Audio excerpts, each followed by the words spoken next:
bienvenidos también todos los que nos acompañan a esta discusión.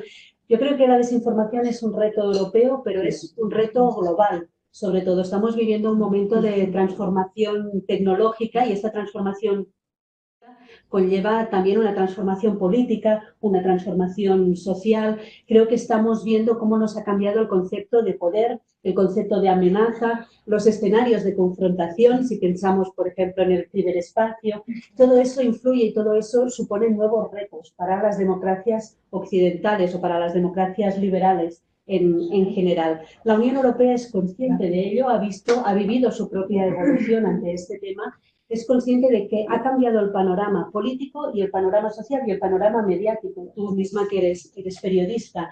Yo creo que con la llegada de Internet hemos visto que hay un proceso de desintermediación, en el sentido de que aquellos que sobre todo ayudaban o tenían incluso un monopolio a configurar la opinión pública, véase el periodismo, los medios de comunicación, pero también los políticos, los sindicatos, la academia, los expertos, han entrado un poco en declive, en el sentido de que el usuario ya no necesita o cree que no necesita de estos expertos, de estos intermediarios para estar informado, para entender qué pasa en el mundo. Entonces, todo eso ha debilitado consensos, ha debilitado a estas personas que jerárquicamente, digamos, ordenaban o interpretaban o compartían su análisis de la realidad y nos encontramos ante un choque de relatos, ¿no? Nos encontramos ante un debate como de verdades contrapuestas, como si hubiesen más de una verdad, incluso hay quien cree que hay más de un hecho, ¿no?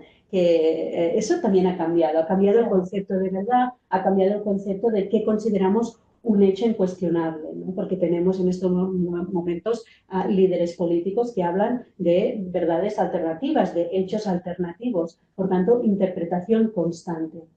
Yo creo que esta interpretación constante también acaba debilitando los consensos sobre los cuales muchas veces se había construido la cohesión social. Y aquí es donde entra el reto también para la Unión Europea de cómo hacer frente a una amenaza que no es solo tecnológica, que es política y que es democrática. Los expertos hablan de una evolución en estas tendencias del deterioro de la verdad.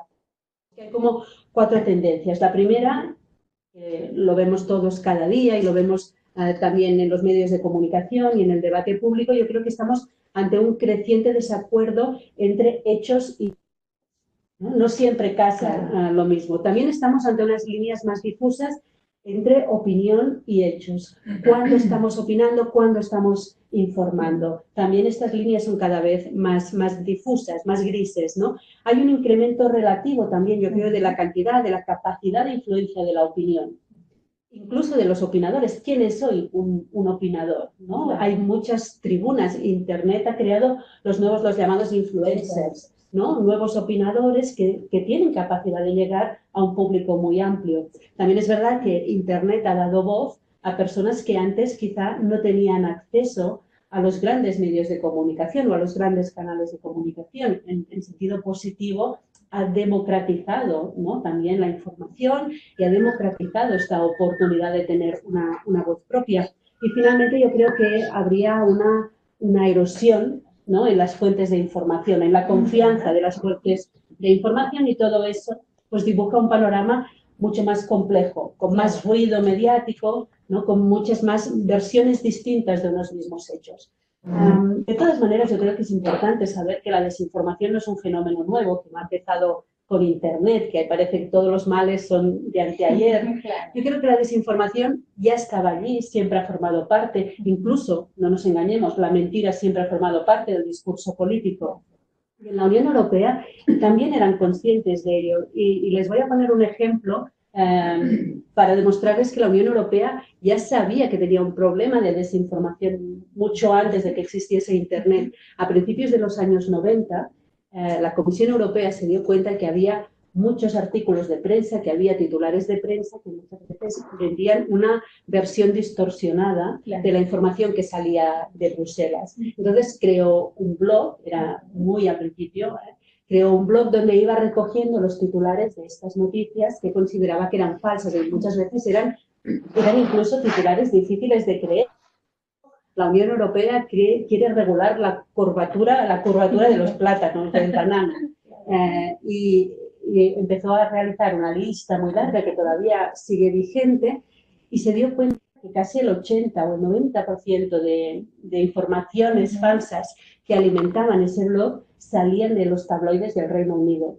Por tanto, ya en los años 90 se dio cuenta la Unión Europea que tenía un problema a la hora de explicarse, de explicar sus decisiones ante la ciudadanía en un país como el Reino Unido. Por tanto, cuando intentamos explicar el Brexit y lo explicamos desde el punto de vista o cómo ha influido la desinformación, no es solo la desinformación de la última generación que tenemos ahora sobre la mesa, es que la opinión pública, digamos, se va cultivando, ¿no? Se va alimentando, se va casi cociendo a cámara o a fuego lento, ¿no? Claro. Uno crea estados de opinión a pesar o a lo largo del tiempo y probablemente este estado de opinión crítico por la Unión Europea en el Reino Unido pues era muy anterior a eso. Lo que ha cambiado sobre todo es la dimensión. Lo que cambia con las nuevas tecnologías es la dimensión y la capacidad de esta desinformación. Eso sí que cambia. Y de hecho hay estudios muy interesantes. Hay uno del MIT en Boston que dice que los tweets que contienen información falsa llegan a los usuarios de media 6 veces más rápido que aquellos que tienen información veraz. Por tanto, compartimos noticias falsas mucho más efectivamente, con mucha más rapidez, probablemente de una manera menos consciente, de la que compartimos información veraz. Y otra de las cosas que ve también este estudio es que la mayoría de retweets, de replicaciones que tienen estas informaciones falsas, no vienen de máquinas, no vienen de usuarios, o de bots, que, como les llamamos, vienen de usuarios particulares. Por tanto, hay una responsabilidad personal también, ¿no?, del uso que hacemos de las nuevas tecnologías. Bueno, yo creo que eso es un poco de contexto para explicar a partir de aquí cómo actúa la Unión Europea, qué medidas toma. Después, cuando lleguen las preguntas de las personas que nos acompañan, podremos ir detallando también. Yo creo que particularmente hay un antes y un después en 2015 y 2016. En 2015 empieza un conflicto en Ucrania y allí es donde hay determinados países de la Unión Europea que se dan cuenta que hay narrativas muy críticas con las posiciones de la Unión Europea en Ucrania y mucho más proclives a la narrativa rusa sobre lo que está ocurriendo en Ucrania, que desafían la información, desafían las explicaciones de la Unión Europea sobre el conflicto. Yo creo que esa es la primera medida. La segunda medida, o el segundo factor de aviso, son las elecciones en Estados Unidos, ¿no?, la llegada de Donald Trump a la Casa Blanca y también, por descontado, el referéndum del Brexit, ¿no?, de ver cómo se polariza la opinión pública y cómo es cada vez más difícil de prever el comportamiento de los ciudadanos electoralmente. Eso sí que pone la alerta a la Unión Europea, sobre todo, pensemos en el año 2016, porque en 2017 había procesos electorales muy importantes en la Unión Europea. Había elecciones en Francia, elecciones en Alemania, elecciones en los Países Bajos, y todo eso lleva a la Unión Europea a intentar poner orden, a establecer al menos una serie de pasos, un debate interno incluso sobre qué podemos hacer para regular.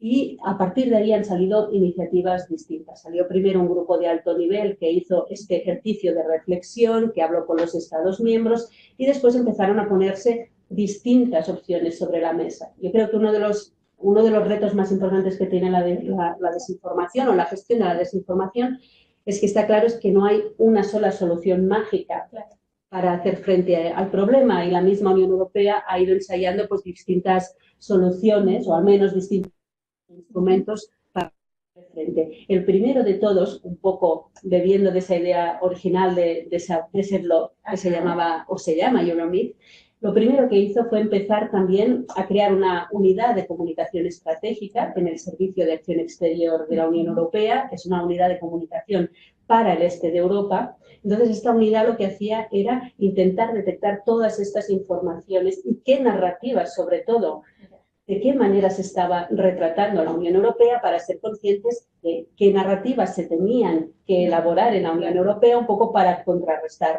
La Unión Europea no habla nunca oficialmente del concepto de contranarrativa, pero sí de narrativas alternativas. Es decir, bueno, eso es lo que cuentan de la Unión Europea, vamos a estar allí y a contar lo que nosotros creemos que nos define para que llegue esta misma información a todo el mundo. Otra de las cosas que han visto, hablando precisamente de narrativas, es que es difícil de contrarrestar. Es difícil de contrarrestar muchas de estas informaciones falsas porque el desmentido también tiene sus límites. Porque cuando uno desmiente una mentira, lo primero que tiene que hacer, claro, es comunicar la mentira que vas a desmentir. Y entonces se daban cuenta que quizás estaban reforzando esa idea original que lo que quieres es precisamente evitar. Entonces eso también tiene sus límites. Otras medidas interesantes que se han tomado desde la Unión Europea, por ejemplo, el Parlamento Europeo ha sido muy activo a la hora de organizar reuniones de verificadores.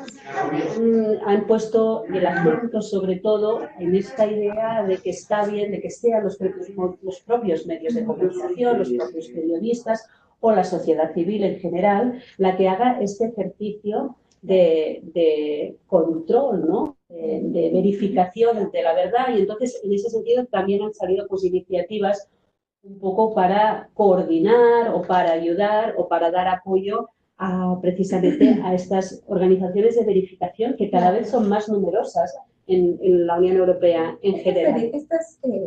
¿A esto tiene acceso cualquier ciudadano de la Unión Europea? A estos centros de verificación. A estos centros de verificación, sí. Por ejemplo, yo conozco algunos casos concretos de verificadores que sobre todo trabajan a través de Twitter o de nuevas tecnologías. Entonces, es muy fácil cuando uno recibe o ve un tweet que le parece poco fiable o recibe por WhatsApp una información que dice en tal ayuntamiento se están dando ayudas a unas personas y discriminando a otras. Entonces, vía Twitter o vía página web, uno puede comunicar con estas organizaciones. Ellos hacen el trabajo de desmentido, que lo comunican y también lo ponen en la web. ¿Cuál es el problema de esto? Que el recorrido de la verdad siempre es mucho más corto que el de la mentira. Claro. O sea, los verificadores muchas veces es que todo este trabajo después, claro, no tiene la misma repercusión mediática casi, ¿no? Pero aquí también otra vez entra el individuo. Nosotros mismos también podemos colaborar, digamos, a retuitear aquello que ha quedado desmentido, sea la verdad, y no muchas veces a estas noticias falsas que son casi más golosas porque apelan más a los sentimientos, ¿no? Normalmente son noticias pues, que van a despertar nuestra rabia o nuestro sentido del humor o nuestra indignación, entonces se comparten mucho más rápido y los estudios dicen que muchas veces se comparten sin haber leído, con el trabajo que se hace en los Estados miembros y coordinar sobre todo después la cohesión también a la respuesta que se va a dar a estas narrativas falsas que se identifican por el camino. Claro, entonces estas medidas no solo identifican lo que es un problema de desinformación, sino lo combaten. Bueno, el objetivo es combatirlo, sí. Y luego creo que en este panorama hace falta ya ir un paso más allá y explicar en lo que sí que creo que ha sido novedoso, digamos, la Unión Europea, que ha sido en hacer un ejercicio de paraguas casi, de negociar en nombre de los 28 Estados miembros, sobre todo con los gigantes tecnológicos. En lo que sí que ha puesto el acento las instituciones europeas, en este caso, ha sido en negociar con las grandes plataformas para involucrarlos en una especie de código de prácticas para que haya una cierta corresponsabilización también de los contenidos que se comparten en la web, no solo por parte de quien los comparte, pero también de los gestores de estas grandes redes que al final actúan como gestores, pero como que no tienen ninguna responsabilidad de lo que ellos mismos están compartiendo como contenido o dando cobijo al contenido. ¿Existe dentro de la Unión Europea una regulación de la desinformación? No existe una regulación como tal por parte de la Unión Europea, porque yo creo que uno de los retos más importantes que ha tenido que se ha dado cuenta la Unión Europea, que le limita a la hora de pensar en regulaciones, ¿no? En marcos legislativos, es que, y este es el gran desafío, percepción del riesgo que supone la desinformación es distinto según los Estados miembros, según la propia vivencia de los Estados miembros, según su propia relación con Rusia, sus propios ejemplos, por ejemplo, de noticias falsas que hayan afectado o no procesos electorales recientes. Ese es el primer cambio. Después, porque los marcos legislativos también son distintos en los Estados miembros. Entonces, es muy difícil para la Unión Europea encontrar un enfoque común. Y pongo un ejemplo muy práctico. Legislativamente, los pasos que se han dado en Alemania, por ejemplo, para intentar regular las noticias falsas, están enmarcados dentro del discurso del odio en Alemania. O sea, que están vinculadas a intentar combatir el discurso del odio. En cambio, en Francia, la decisión que se tomó fue mucho más vinculada a los intentos de interferencias electorales, porque habían vivido durante la campaña electoral presidencial francesa sus propios ejemplos de intentos de desinformación. Por tanto, han puesto mucho más el énfasis en dotar de instrumentos de control e incluso de intervención en caso de que en campaña electoral se detecte que hay medios con financiación exterior actuando o difundiendo noticias falsas. En otros Estados miembros, pienso por ejemplo en el caso de Italia o en el caso de Suecia, ellos han puesto mucho más el acento en la formación, ¿no?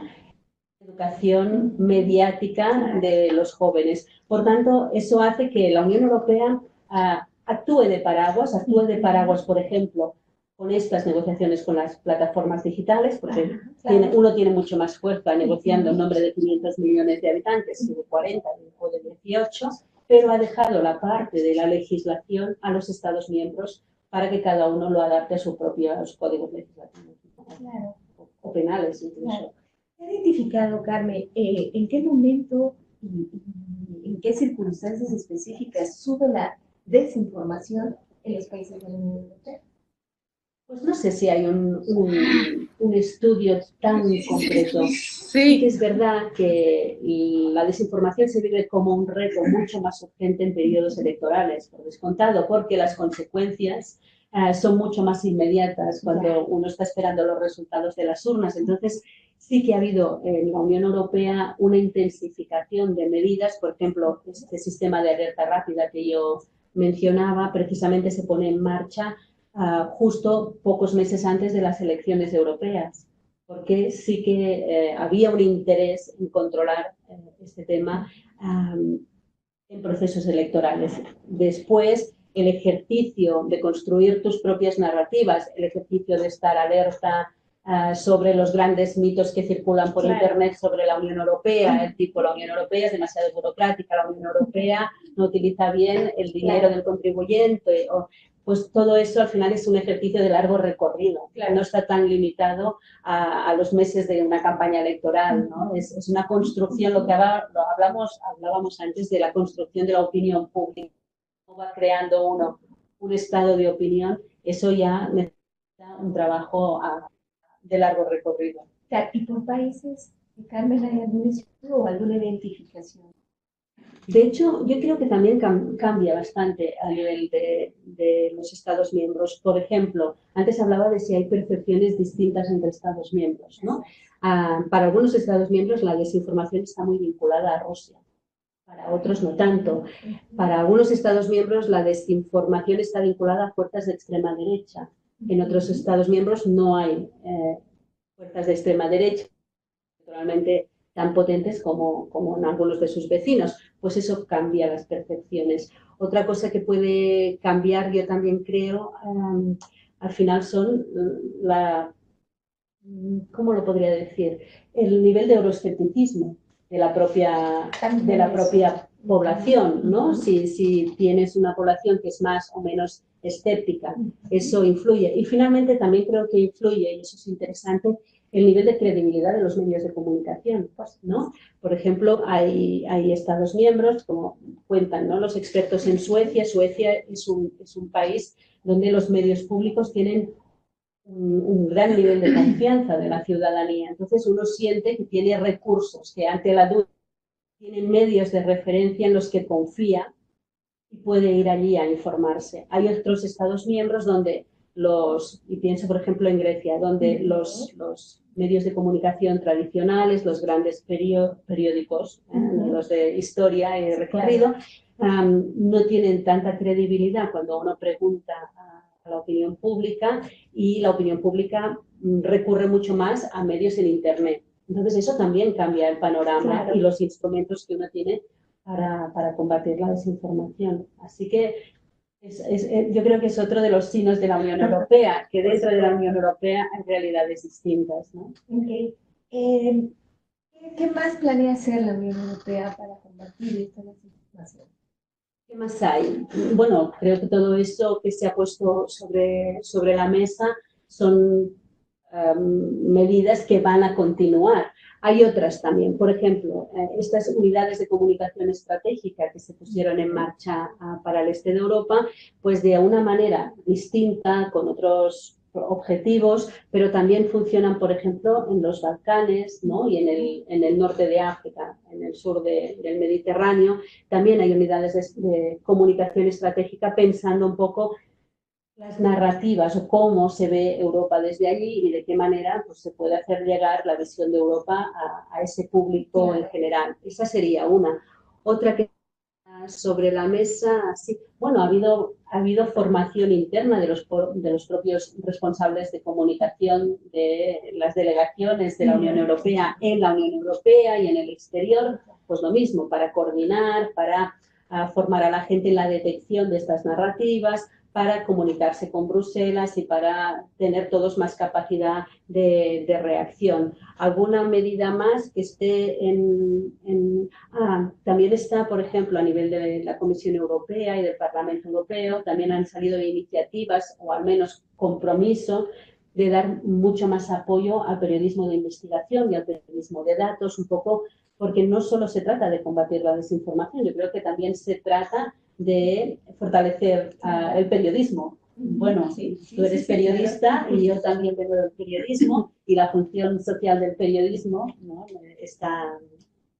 Tiene al menos que fortalecerse, tiene que defenderse, ¿no? Claro, por supuesto. Muy bien, es un tema bastante interesante. Estamos esperando sus preguntas.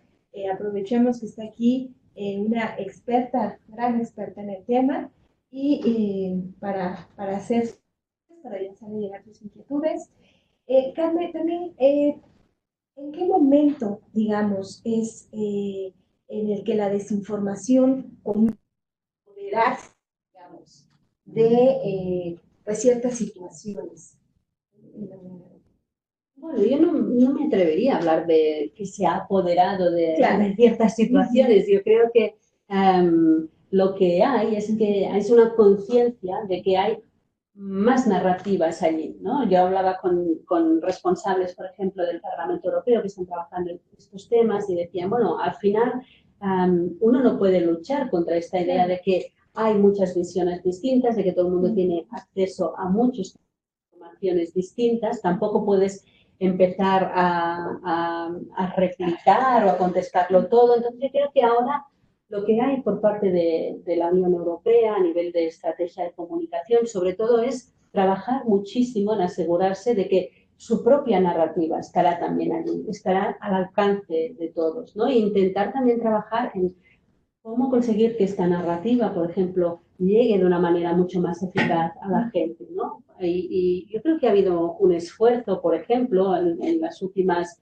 elecciones europeas, en las campañas que se hicieron para promover el voto.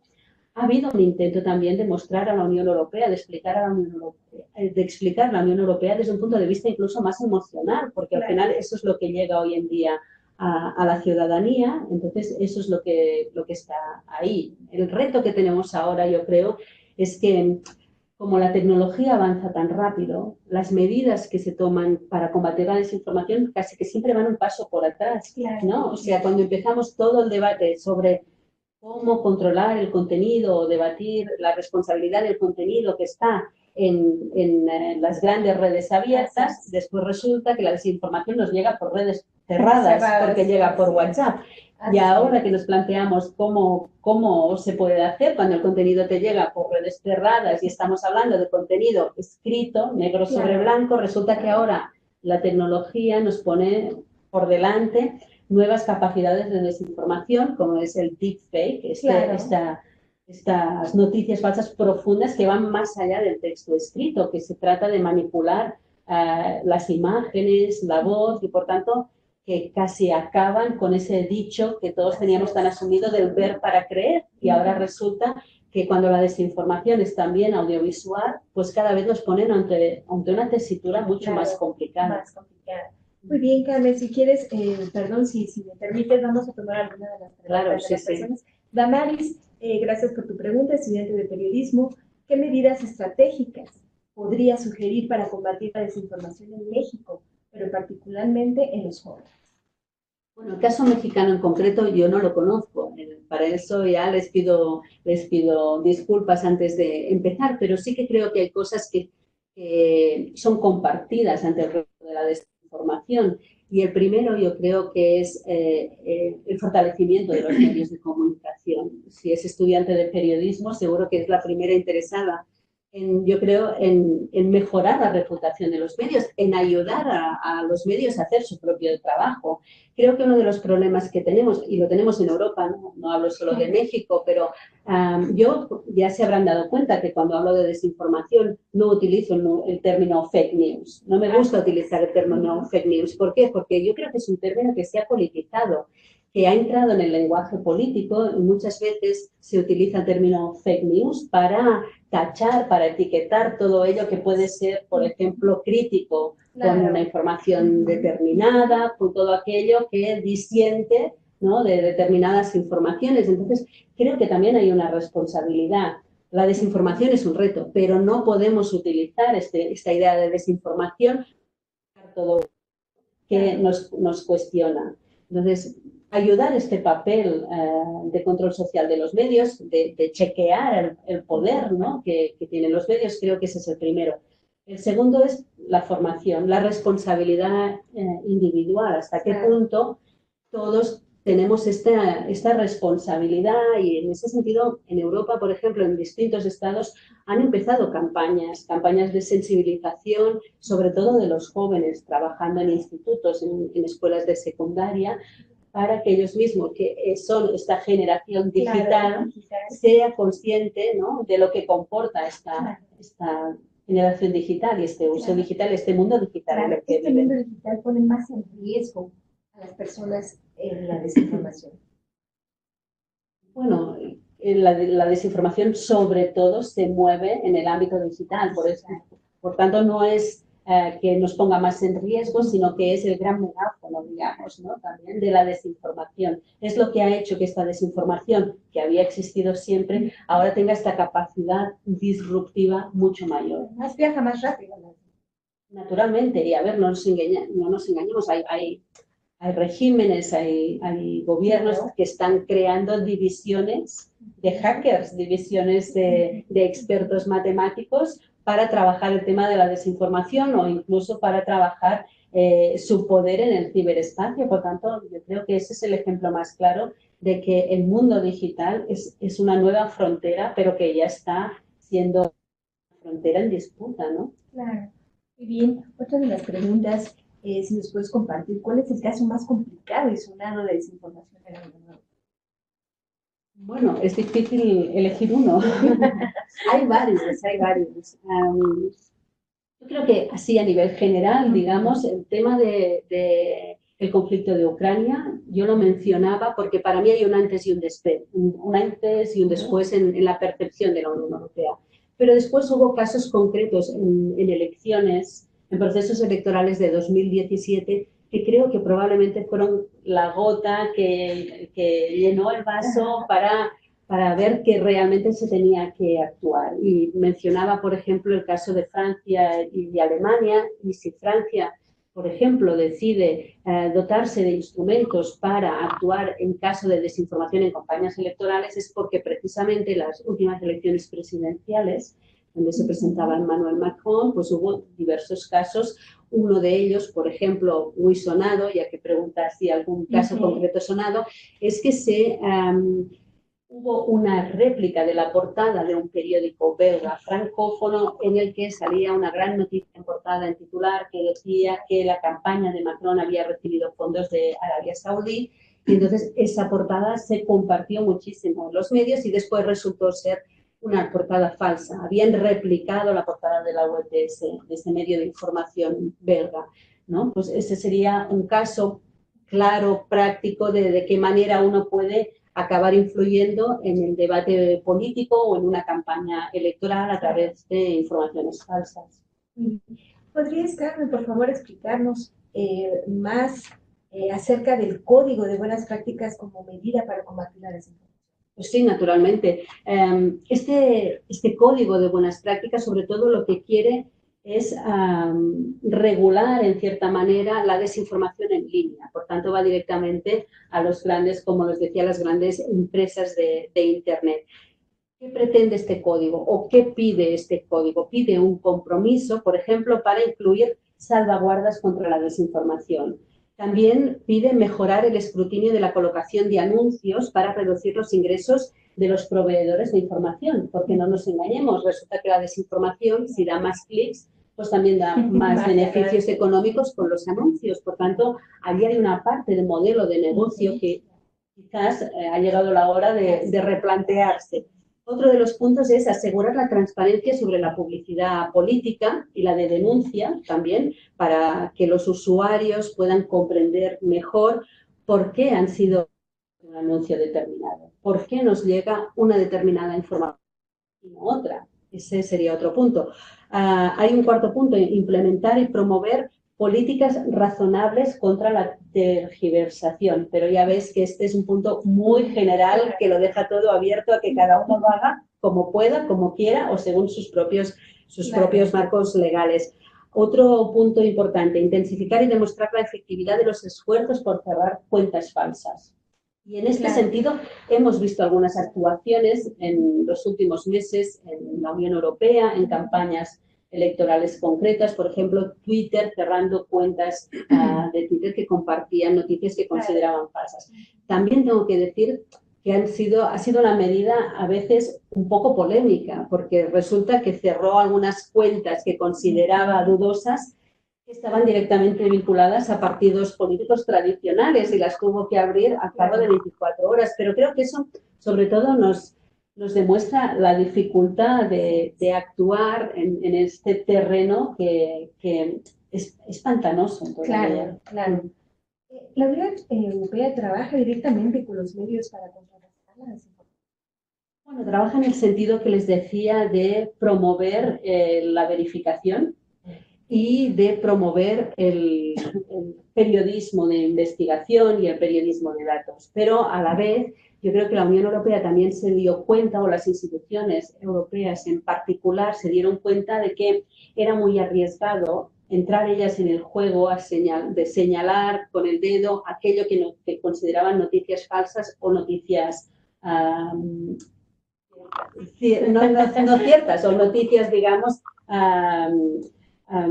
malintencionadas, llamémosle así. ¿Por qué? Porque resulta que hay un riesgo en esta intención de intentar regular la desinformación y no dañar la libertad de expresión. ¿Dónde está el límite de la libertad de expresión, en la libertad de crítica, de disentir?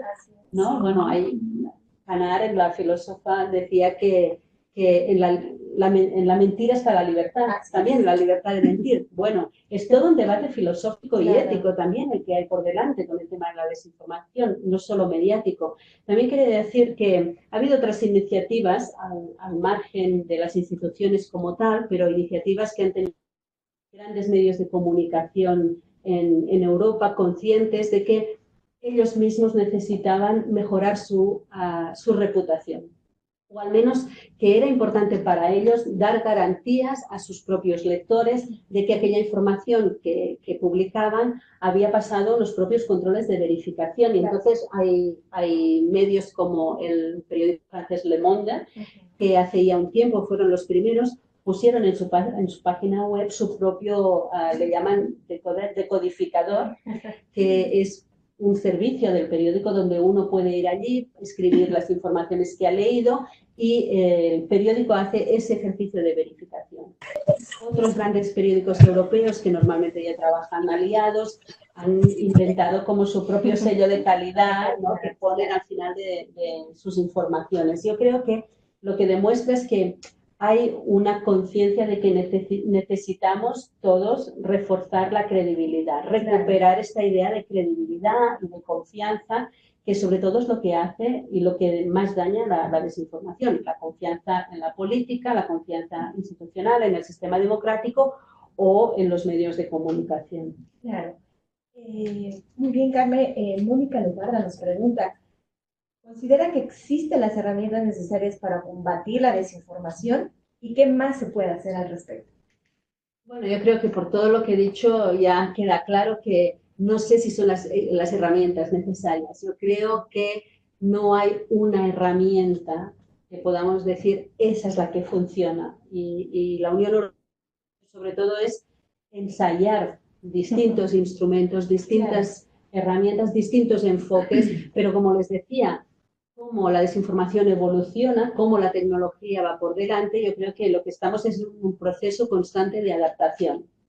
Y entonces, cuantas más mejor, digamos, Claro. Porque no creo que haya una única vía, pero sí trabajar en la corresponsabilidad y después ser conscientes que no se trata solo de la veracidad de las informaciones. Se trata de modelos de negocios, de cómo funcionan las grandes plataformas de Internet, se trata de instrumentos que utilizan las grandes campañas publicitarias, no solo políticas, porque los bots no se utilizan solo políticamente, también se utilizan en publicidad, en campañas a través de Internet. Por tanto, yo creo que la situación es mucho más compleja como para limitarnos a un solo campo de actuación. Perfecto.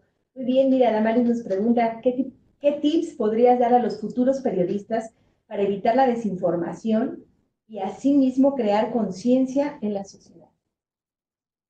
Bueno, ahora igual contigo, pero yo les diría que lo del periodismo y las 3 fuentes, de chequear 3 veces la información antes de darla, que tanto ha funcionado y que era la base del periodismo, continúa siendo la base del periodismo, aunque Internet y los digitales muchas veces hayan impuesto esta idea de la velocidad, de la información, de la rapidez, que a veces va en detrimento de lo que es el trabajo del periodismo. Yo, más que grandes nuevas soluciones, quizás tenemos que volver un poco a los orígenes, ¿no?, de lo que era el periodismo. Bueno, nos iríamos un poco del debate probablemente de este webinar, pero el modelo, hablábamos de la supervivencia de modelos económicos, ¿no?, de las grandes plataformas, pero claro, el modelo económico de los medios de comunicación, pues también pasa por su propia crisis. E indudablemente eso también ha afectado, eso también ha hecho el periodismo mucho más vulnerable.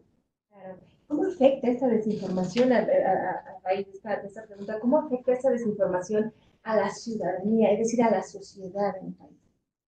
Bueno, yo creo que sobre todo afecta en el sentido de que cada vez cuesta más saber en qué creer, ¿no? Yo creo que para mí el riesgo como sociedad que tiene la desinformación es que cuando uno recibe tantas versiones contradictorias de un mismo hecho, si uno está muy polarizado ya sabe dónde se posiciona, pero hay toda una gran masa de gente en medio que lo que no sabe es dónde posicionar.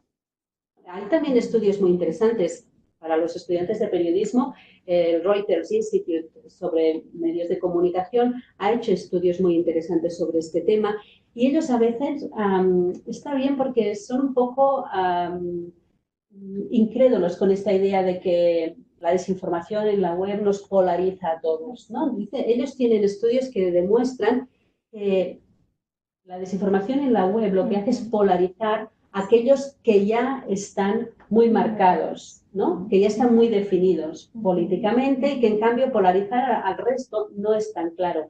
Pero yo creo que el efecto que sí que tiene en este resto de la población es que cada vez cuesta más eso, lo que decía, saber en qué creer. Es decir, yo no voy a comprar ni esta versión ni esta, Pero como ya no sé dónde tengo que situarme o a quién creer, por ejemplo, pues eso puede desincentivar la participación electoral, ¿no? Por ejemplo, o desincentiva o erosiona la confianza institucional, porque dices, pero entonces, ¿son malos, no son malos? ¿A quién me creo? Pues por si acaso. Yo creo que como sociedad ese sería el reto más importante desde mi punto de vista. Sí. Muy interesante.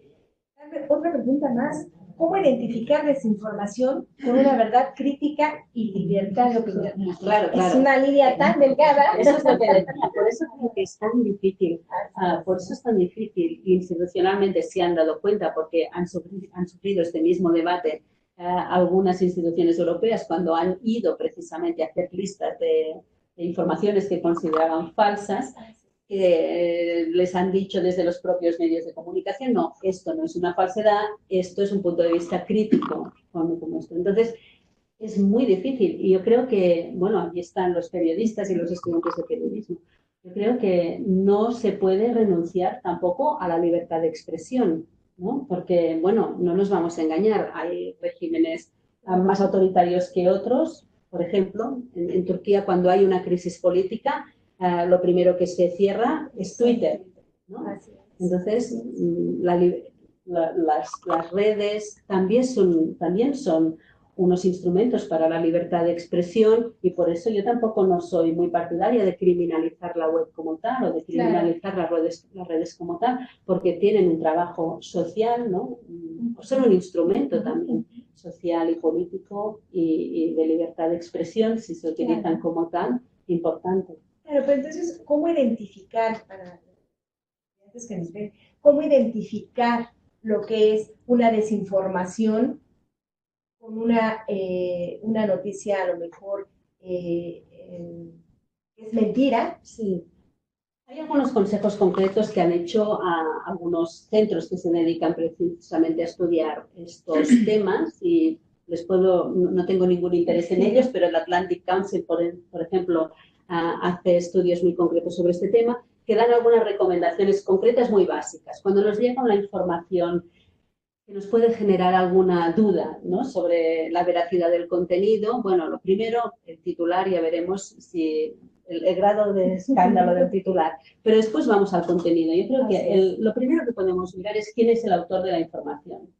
¿Existe o no existe el autor de la información? Eso es tan fácil hoy en día como poner el nombre Google y verificar que es periodista, ¿no?, para un medio concreto. Pero ese es el primero. Segundo, ¿el medio existe o no existe? Porque estamos hablando de que se duplican o que se inventan portadas falsas. ¿Existe o no existe ese medio? Y la URL que va al medio en concreto, ¿es la real o no? Porque lo que hacen es duplicar portadas a través de una URL que no es la real del medio. Después llevamos a los clásicos de la información. ¿Cuántas fuentes cita ese artículo? ¿Hay fuentes o no hay fuentes? ¿O es todo opinión y no se basa en datos? ¿Cuáles son los datos? ¿Quién es la fuente de los datos? ¿Y qué fuentes se citan? ¿Existen esas fuentes? ¿Nos parece fiable? Al final yo creo que es eso, es tomarnos nuestro tiempo, ¿no? Es tomarnos nuestro tiempo y después aplicar el sentido común muchas veces. Para quien solicitaba tips, estos han sido unos perfectos tips. Bueno, algo práctico. No hemos descubierto nada que no estuviese ahí, pero que quizás habíamos olvidado por el camino. Muy bien. Hemos hablado de este esfuerzo de la Unión Europea por tratar de frenar esa desinformación a través de un diálogo con esas grandes compañías, empresas que dirigen redes sociales. Pero realmente hay una colaboración de estas empresas porque, bueno, hablamos también de una cuestión económica. Sí, pero yo creo que las mismas empresas son conscientes, ¿no?, de que hay una presión social y política, y no solo en la Unión Europea. Hemos visto también a los responsables de estas grandes redes tener que ir al Congreso de los Estados Unidos a comparecer para dar explicaciones, ¿no? Hemos visto casos como Cambridge Analytica, ¿no?, que se utilizó los datos personales de millones de ciudadanos de la Unión Europea, ¿no?, más de 2 millones de ciudadanos de la Unión Europea. Por tanto, yo creo que esas empresas son conscientes de que hay un problema. Otra cosa es que ellos estén de acuerdo en cómo solucionarlo y si deben hacerlo, pero la presión social y política es real y creo que ellos lo saben. casos específicos conoces en tu experiencia como investigador y como periodista de estas situaciones en redes sociales, de desinformación? Bueno, mencionaba el caso de Cambridge Analytica, que lo que utilizó fue los datos personales de usuarios de Facebook para construir perfiles políticos determinados que sirvieron para que esos perfiles determinados recibiesen, ¿no?, información muy concreta, ¿no?, con un bias, con un sesgo concreto en las vísperas de las elecciones norteamericanas, ¿no? Yo creo que ese es el primer gran escándalo probablemente que demuestra que la situación ha cambiado, que las reglas de juego han cambiado y que hay muchos más instrumentos en el uso de la estrategia política y de la campaña electoral, ¿no?, que muchas veces que van más allá de los derechos de los propios ciudadanos, los derechos a nuestros datos personales. Eso ha abierto, pues, por ejemplo, activismo, campañas de activismo para la defensa de los datos personales. Incluso hay quien dice que los datos personales deberían ser derechos humanos, porque si la situación evoluciona, ¿no?, el derecho a quienes somos, ¿no?, a lo que nos define a nuestros datos, ¿por qué no es un derecho protegido? ¿No? Bueno, eso hay algunos activistas que lo defienden. También hay otros debates, antes hablábamos de los debates filosóficos y éticos. También hay otros que son mucho más críticos, por ejemplo, expertos que son críticos con esto de darle el poder a las grandes plataformas tecnológicas de controlar el contenido en la red, porque dicen, bueno, ¿hasta qué punto eso no se puede considerar que es una cierta privatización de la censura? ¿No? Es darle a una compañía privada el poder de abrir o cerrar cuentas en función de lo que ellos contienen. Por tanto, la situación es compleja y no hemos encontrado un marco concreto que digamos, este es el marco en el que vamos a actuar. Bueno, cada uno define el suyo, pero dentro de esos marcos hay visiones muy, muy distintas. Perfecto, Carmen, todo lo que nos has comentado demasiado, demasiado interesante, de verdad. Ha sido una charla muy, muy fructífera para todos. Quisiéramos pedirte unos comentarios finales para cerrar esta charla. Los comentarios finales. Bueno, eso es muy genérico, pero bueno, no desanimarnos. Vamos a acabar en positivo porque después de montar, de poner sobre la mesa un panorama así sombrío, un poco complejo y con esta conciencia de que digamos que este mundo sobre lo real y lo ficticio se nos complica también con el audiovisual en los próximos tiempos, pues yo creo que, no sé, recuperar confianza, trabajar en la confianza, como vengo del periodismo, apoyar el periodismo, ¿no? Y después, pues pedir explicaciones, no conformarnos demasiado con lo que nos dicen, ¿no? Cuestionar es bueno. Claro.